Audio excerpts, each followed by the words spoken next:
현월TV 파스콘 동지 여러분, 지난 주말과 주일 주말에서 평안하셨습니까? 시작된 한 주간도 성삼일체 하나님께서 여러분과들 함께 하시기를 원합니다. 이번 주에도 변함없이 하나님 말씀 중심의 삶을 살아가시기를 원하오며 현월이와 함께하는 올해 19번째 고뇌 여정 출발하도록 하겠습니다. 2024년 19주차 하나님의 말씀은 로마서 9장 3절의 말씀이 되겠습니다. 자, 함께 해봅시다. 나의 형제 곧 고륙의 친척을 위하여 내 자신이 저주를 받아 그리스도에게서 끊어질지라도 원하는 바로라. 로마서 9장 3절 말씀. 아멘. 다시 한번 해봅시다. 나의 형제 곧 고륙의 친척을 위하여 내 자신이 저주를 받아 그리스도에게서 끊어질지라도 원하는 바로라. 로마서 9장 3절 말씀. 아멘. 이번 주에도 변함없이 로마서의 말씀을 지난주에 이어서 해설하는 시간을 갖도록 하겠습니다. 제가 이제 명칭을 좀 달리 했죠. 현월TV, 항상 이제 시청자 여러분 이렇게 했는데, 이제 좀 바꿔서, 현월TV 파스꾼 동지 여러분이라고 제가 이제 이렇게 지칭을 하고 싶어졌습니다. 이번 주에도 해당 본문을 읽고, 남은 자의 구원 첫 번째 시간으로서 로마서 9장 1절로 5절까지의 말씀을 낭독하고 해설하는 시간을 갖도록 하겠습니다. 제가 낭독합니다. 내가 그리스도 안에서 참말을 하고 거짓말을 아니하노라. 나에게 큰 근심이 있는 것과 마음에 그치지 않는 고통이 있는 것을 내 양심이 성령 안에서 나와 더불어 증언하노니, 나의 형제 곧 고륙의 친척을 위하여 내 자신이 저주를 받아 그리스도에게서 끊어질지라도 원하는 바로라. 그들은 이스라엘 사람이라. 그들에게는 양자됨과 영광과 언약들과 율법을 세우신 것과 예배와 약속들이 있고, 조상들도 그들의 것이요 육신으로 하면 그리스도가 그들에게서 나셨으니 그는 만물 위에 계셔서 세세의 찬양을 받으실 하나님이시니라. 아멘. 로마서의 전반부라고 할 수 있는 1장 18절에서 8장 39절까지를 함께 상고한 후에 우리가 맞닥뜨리게 되는 본문에서는 이제 표면적으로만 보면 이스라엘 역사를 다루는 것 같습니다. 왜 여기서 갑자기 이스라엘 역사가 나오는가라고 생각할 수 있겠습니다만, 사실은 하나님께서 어떻게 그 놀라우신 구원의 작전과 섭리사를 이끌어 오셨는가, 눈이 좀 필요한데, 보통은 필요하면 이걸 쓰면 괜찮아지는데 오늘은 이걸 쓰니까 좀 더 필요한 것 같은 느낌적인 느낌이 있는데요. 자, 그래서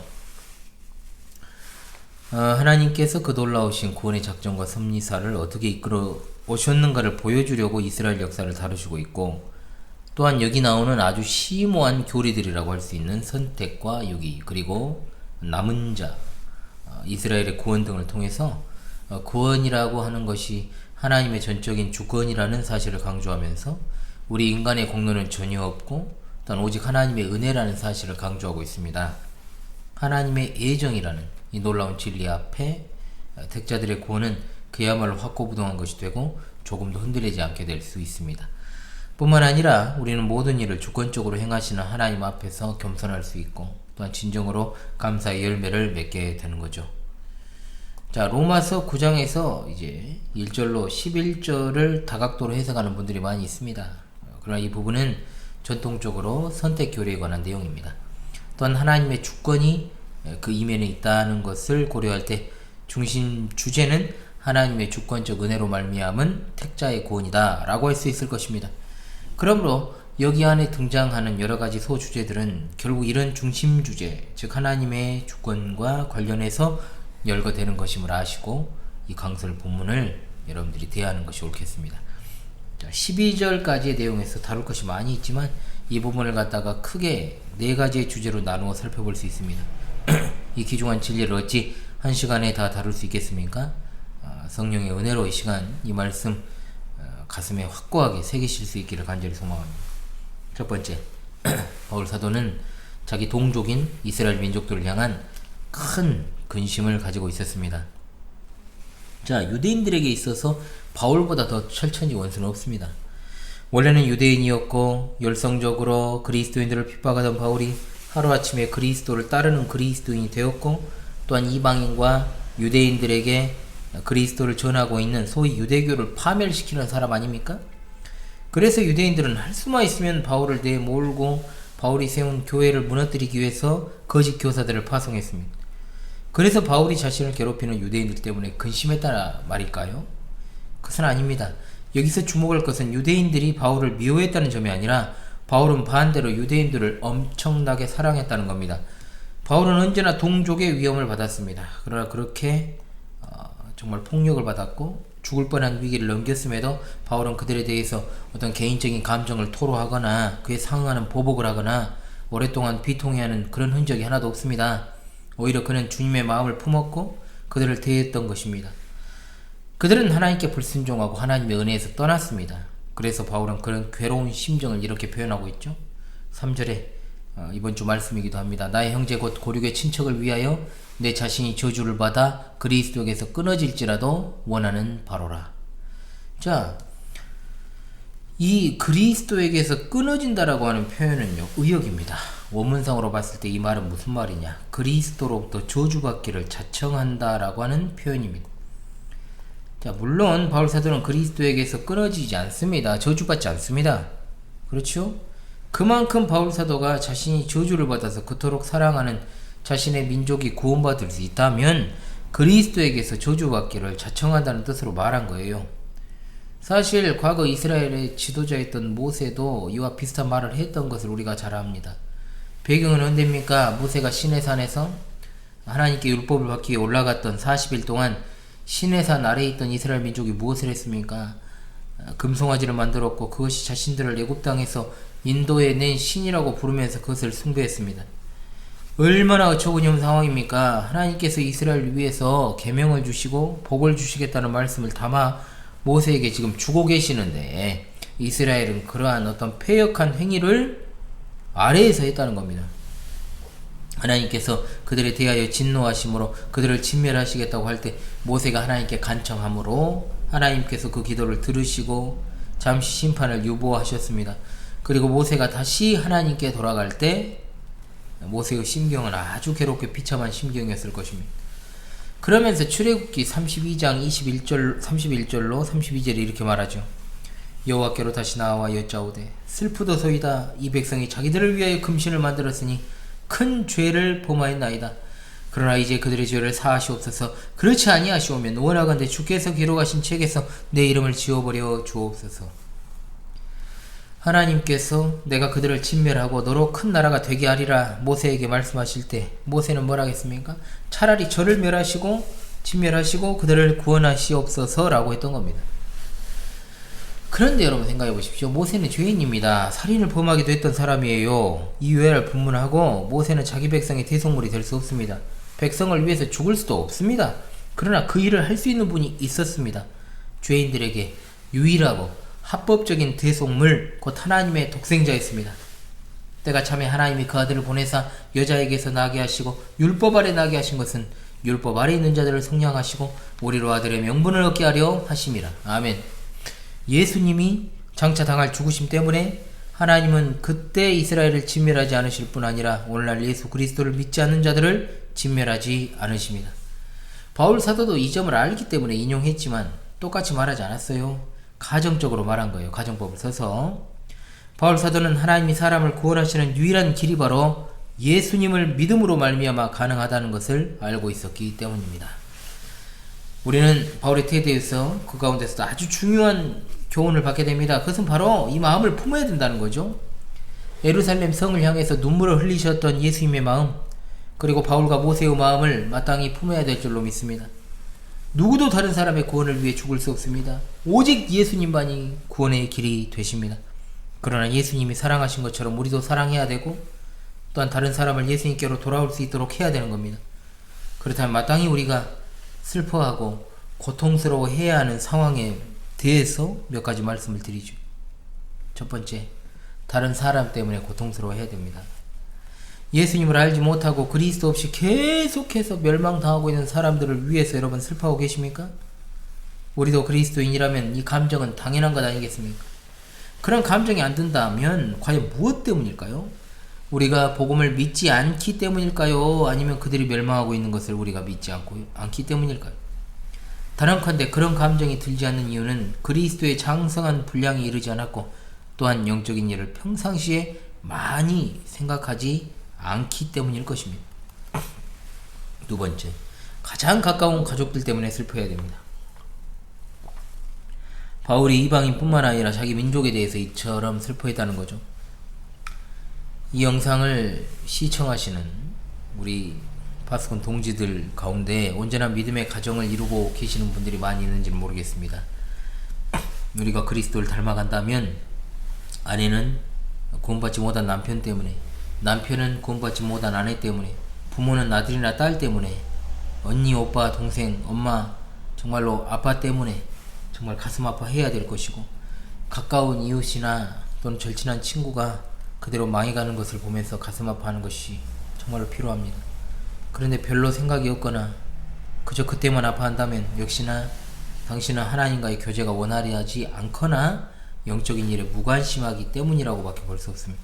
신앙생활을 하면서 성경을 많이 배우고 교리 공부를 하면서 반드시 나타나야 될 감정이 영혼 구령의 열망입니다. 아무리 지식이 많이 쌓여도 전도의 열망이 없다면 그것은 헛된 것이 되어버릴 수 있기 때문입니다. 세 번째, 원수들 때문에 슬퍼해야 됩니다. 하나님이 우리를 원수 되었을 때 사랑하셨기 때문에 우리는 나를 미워하는 사람들에 대해서 슬퍼하며 사랑해야 됩니다.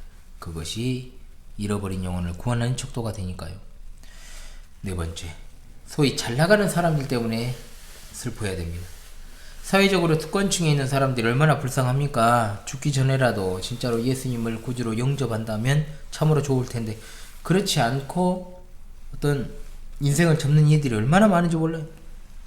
하나님의 선택하심에 따른 은혜로만 구원받는 사실을 알지만 그럼에도 불구하고 잃어버린 영혼 때문에 슬퍼했던 바울을 생각하십시오.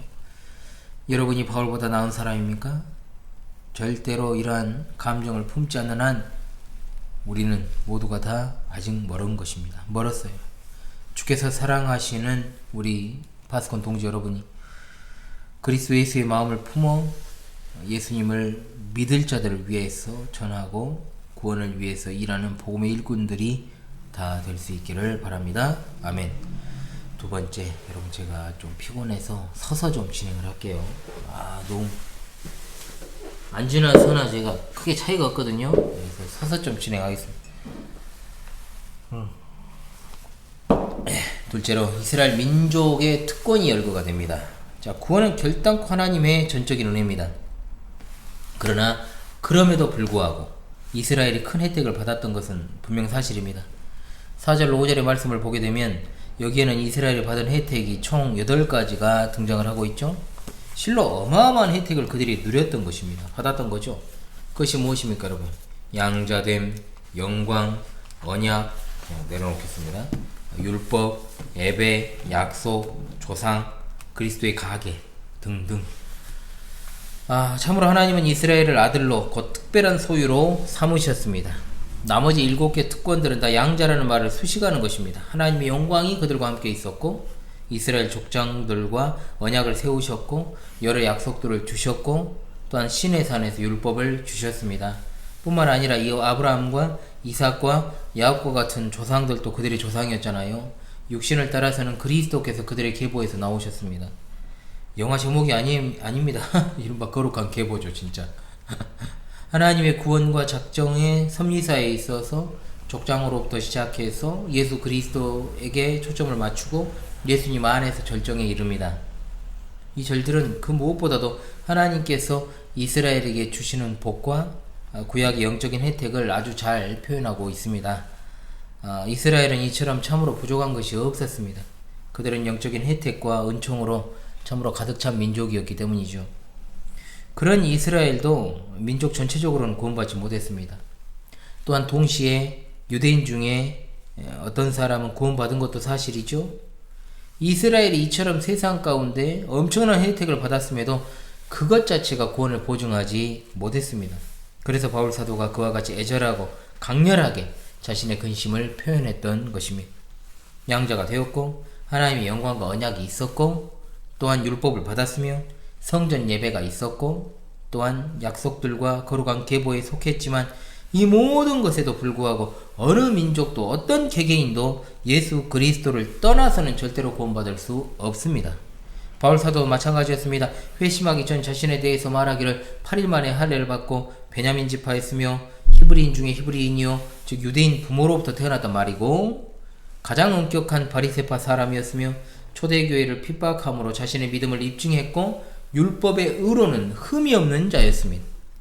그러나 바울이 다메섹으로 가는 길에서 예수 그리스도를 만났을 때 그러한 것들이 전혀 구원에 도움이 되지 못한다라고 하는 것을 알게 되었습니다. 구원은 오직 예수 그리스도를 전가받음으로 이루어질 수 있고 구원은 오로지 하나님의 전적인 은혜로만 된다는 것을 말입니다. 즉 바울 사도가 스스로 자신이 영적인 혜택이라고 생각한 것들이 사실상 자산이 아니라는 것을 배웠던 것입니다. 그러나 우리는 여기서 이것을 우리에게 적용을 해야 됩니다. 신약교회에 속한 우리들에게서는 이런 오류가 없냐는 거죠. 기독교 가정에서 태어났습니다. 기독교인 부모에게 양육받는 건 정말로 엄청난 혜택 아닙니까? 그렇지요. 그러나 분명한 것은 부모의 생활이나 부모의 믿음에 의해서 구원을 받지 않습니다. 자녀 자신이 믿어야 됩니다. 당연하잖아요. 거듭나서 예수 그리스도를 따라야 되는 거죠.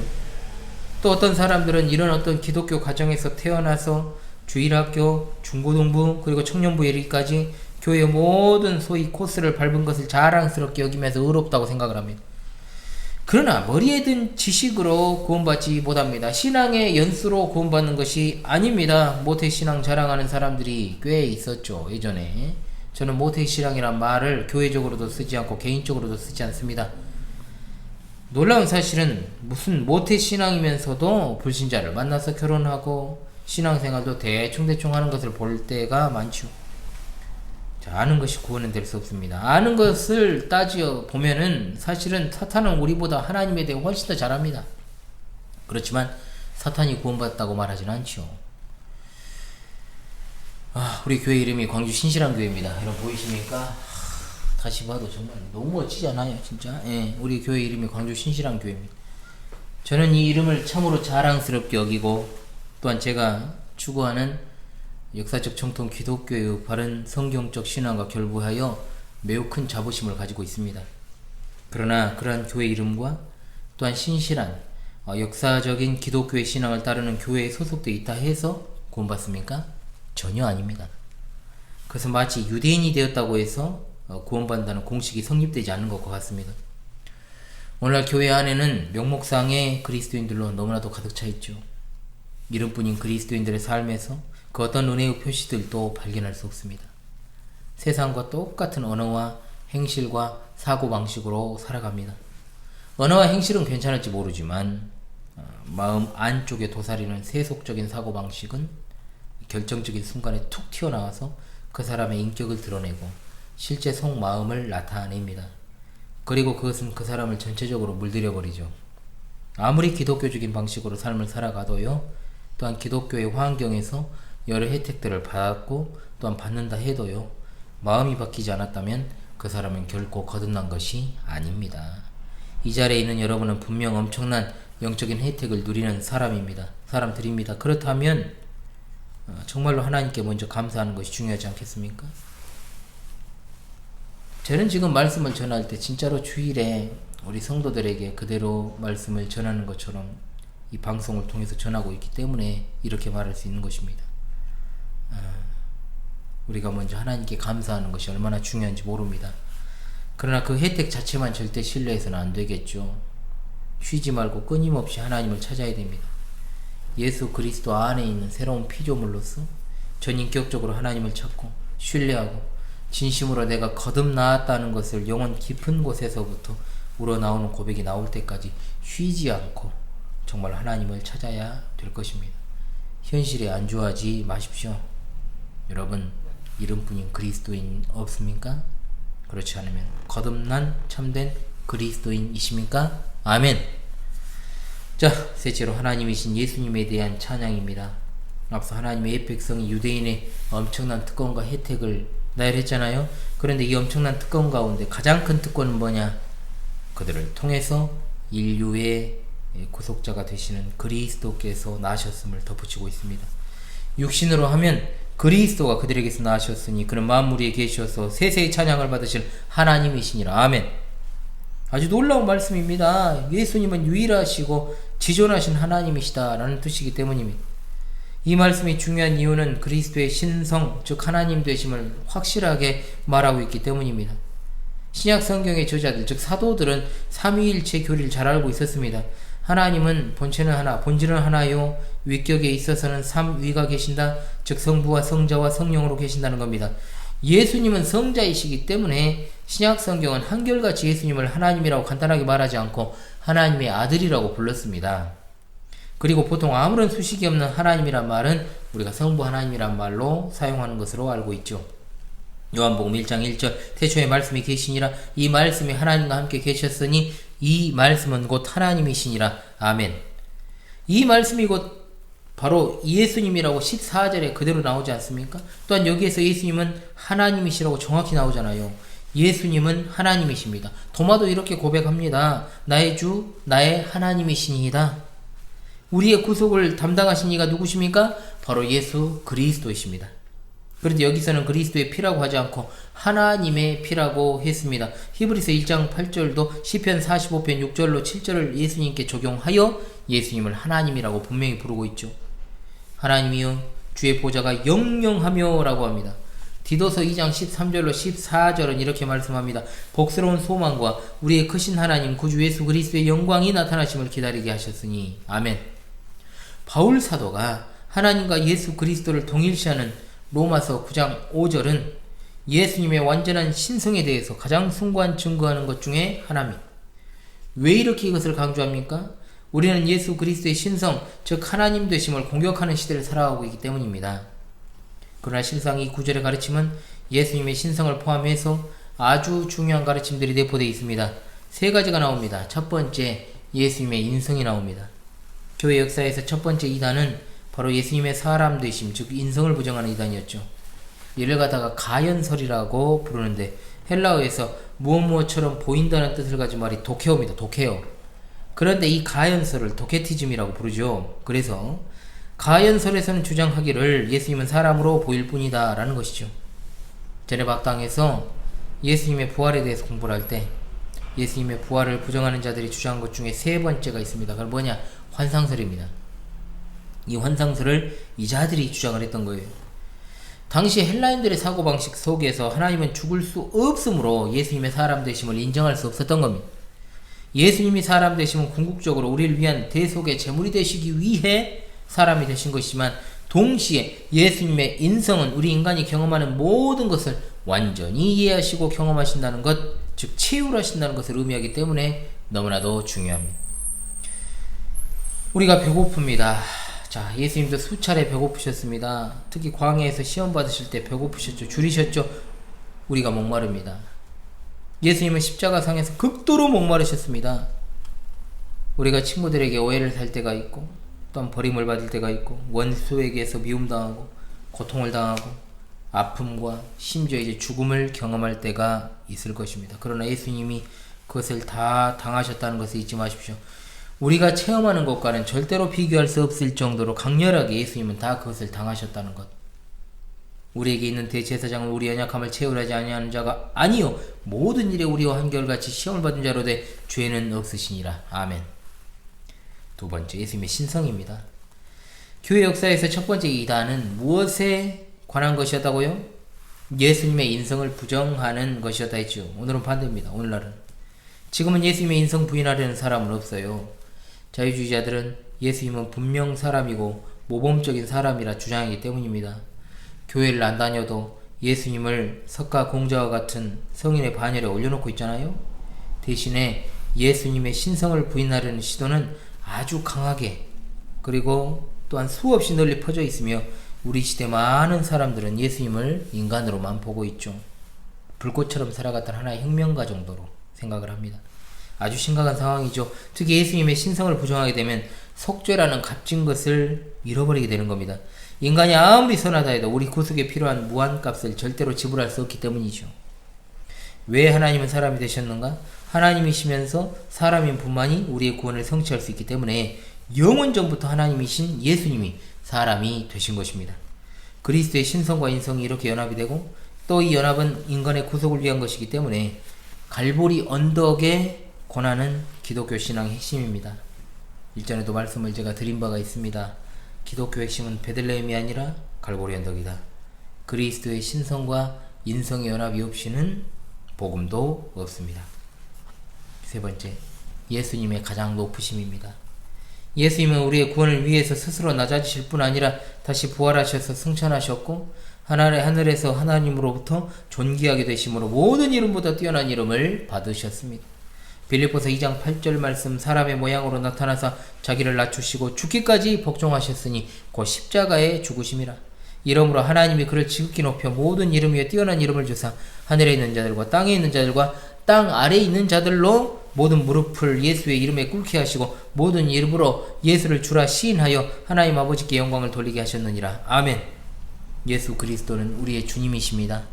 그러므로 그분의 통치를 받는 것이 합당하고 그분의 통치를 거부하면 그의 백성이 아닙니다. 교회를 통치하시는 분이 머리 대신 그리스도이십니다.